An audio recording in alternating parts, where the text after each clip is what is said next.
Welcome back to the radical adventures of that rambunctious robot, Rokko Chan. Alliterative title pending. Hold up, gotta put in the password. C1, 2, and 3, D2, 3, 4, E2. Easy enough to remember. We've removed 3 of the threats, and now we are moving on to the 4th fight.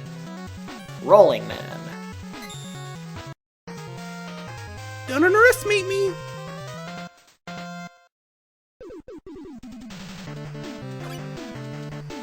Unfortunately, the password does not keep track of your extra lives, but we still have both the E-capsules we found. Whoa! Yes, that flying mermaid girl bot did just drop an exploding octopus on us. Japan! As you may have noticed, we're on an orbiting space station. Gravity is very weak up here, so get used to the extra hang time. And mind those gacha claw things. Best way to get by is to bait them out and then jump past while they're moving back up. Flying saucer!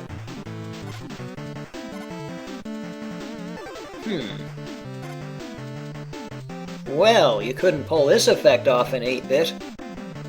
Everything's upside down now. Makes getting past those claws slightly trickier, but the same basic strategy still applies.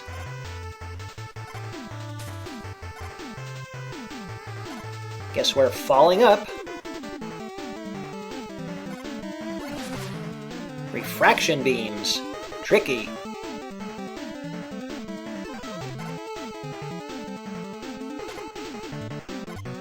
I think now is a good time to try out those... Whoa! Jet missiles. Just fire and forget. These are very nice. A ladder has appeared, so now we can climb through here. Free recharge. So here's a thought. We're 90 degrees tilted from where we started. In outer space, up and down are relative.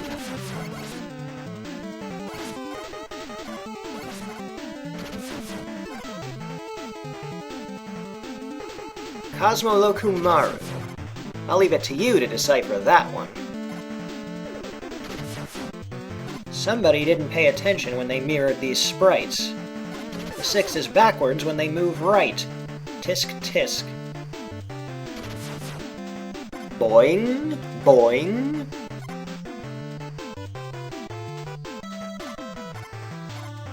This is the last climb to reach Rolling Man. The jet missile is very useful here, but remember to save some ammo for the boss bot himself. Rolling Man is a robot. He is master of this place. Would we call him a robot master? Nah, that name is silly. Who would name anything that? Oof! I've been scungillied! I'll let these 2 come to me. Maybe they'll drop something of value. Always a gamble. The only thing I lose is time. I'm going into the fight injured, but Rolling Man isn't too hard.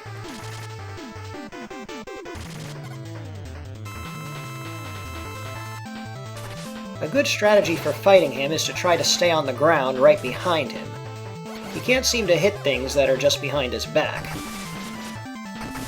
Still, he's a spry guy, so stay on your toes. And if he's out of reach, don't hesitate to use those jet missiles.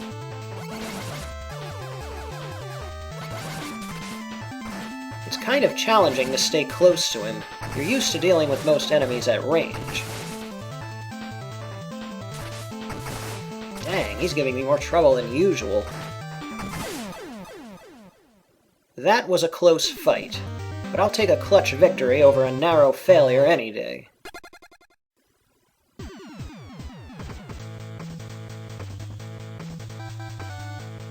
You got Rolling Ring.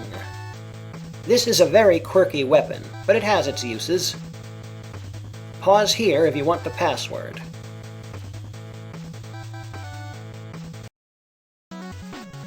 Two robots remain. Next is Lightning Man. Shadows will not save you.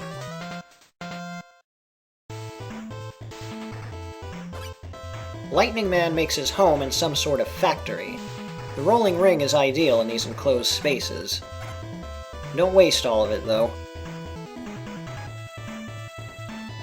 As you may expect, a lot of the enemies in this stage use electricity as a means of attack or defense. Those capacitor-looking things discharge sparks along the ground, and these create arcing barriers that hurt you if you touch them. The capacitor robots are easy enough to destroy, but the barrier robots are completely indestructible. No weapon in the game harms them, as far as I know. Timing can be tricky too. Not now, but later. Of course there would be conveyor belts. And those chutes drop crates onto them. You can destroy the crates to get rid of them. Sometimes they even have stuff inside. See? Don't want to stick around too long. You are on a conveyor belt. No dice. More conveyors and crates, but less space this time. Better keep moving.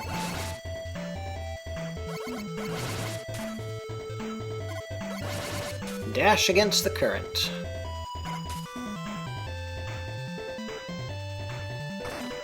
My timing's way off. Oh no, I'm not getting zapped again. Air cannons. They like to hover out of reach.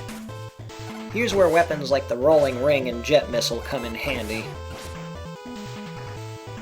At some point, Rokko Chan starts to become a Swiss Army knife of weapons. The girl's got a gun for every season.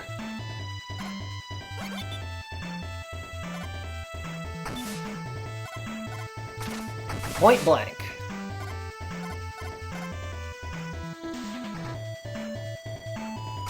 Here's a neat gimmick. The giant bulbs can illuminate this dark room, but only if the robots power them up.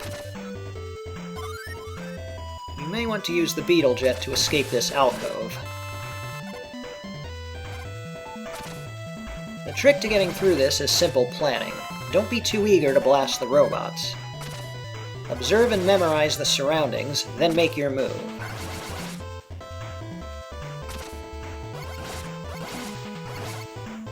One last blind jump. You ever play Yoshi's Island?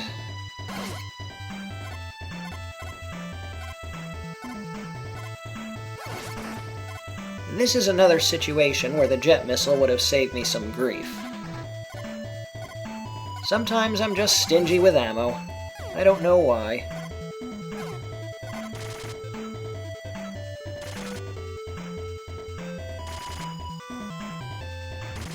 Lightning Man, we meet at last.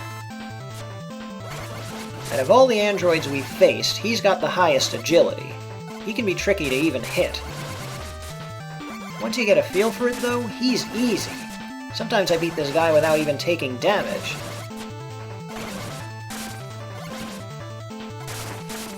This is not one of those times. The rolling ring is his weakness. And in a small room like this, he's got nowhere to hide. Yes, those lightning bolts are shaped like kunai. Sayonara!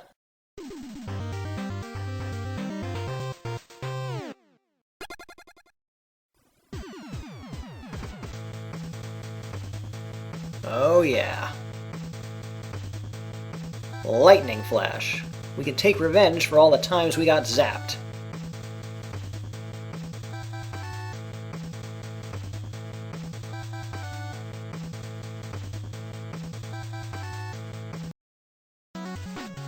Only one left. It's Canada Man. I mean Hockey Man. Yeah. Settle it on the ice.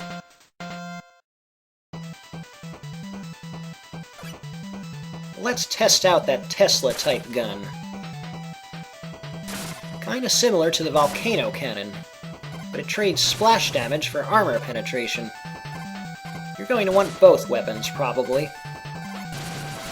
It's like comparing Samus's super missiles to her plasma beam. Both are very powerful, but for different reasons. We finally have the tools to deal with these. Nature abhors a Roomba.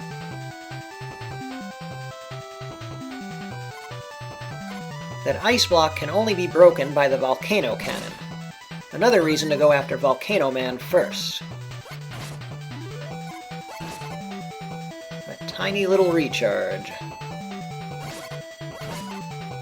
The Forest Whip is nearly essential for this. Sometimes melee weapons are just better. Mind the exploding penguins, though. You don't want to whip them.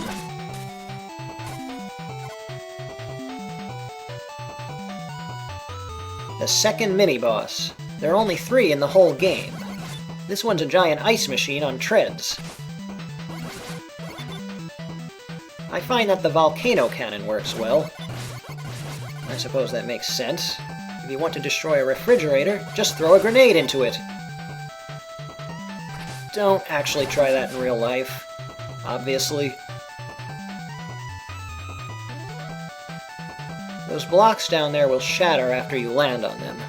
I recommend ignoring that one-up unless you have the Beetle Jet. It is possible to get out of there without it, but it is very tricky.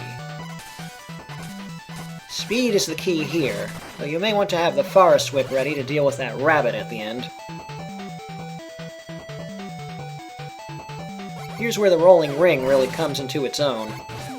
Though Jet Missile works too. It's nighttime now. Look at that background. Are we sure this isn't Canada? Alaska, maybe? What a night for a snowball fight.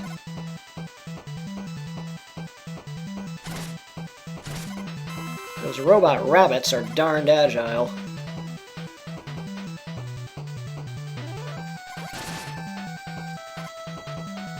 Bringing guns to a snowball fight. Rabbit Machine. They're quite tough. Might want to use the volcano cannon for them. You can destroy them in just 2 or 3 shots.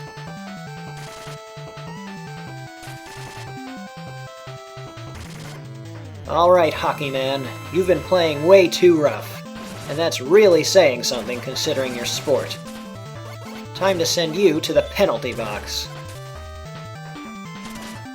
This guy's got an ice shield.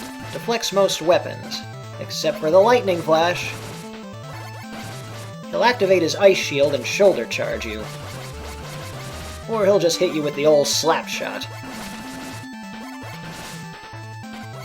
Android hockey. That sounds like it would be a thrilling sport.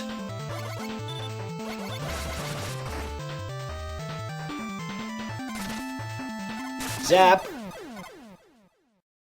All androids defeated.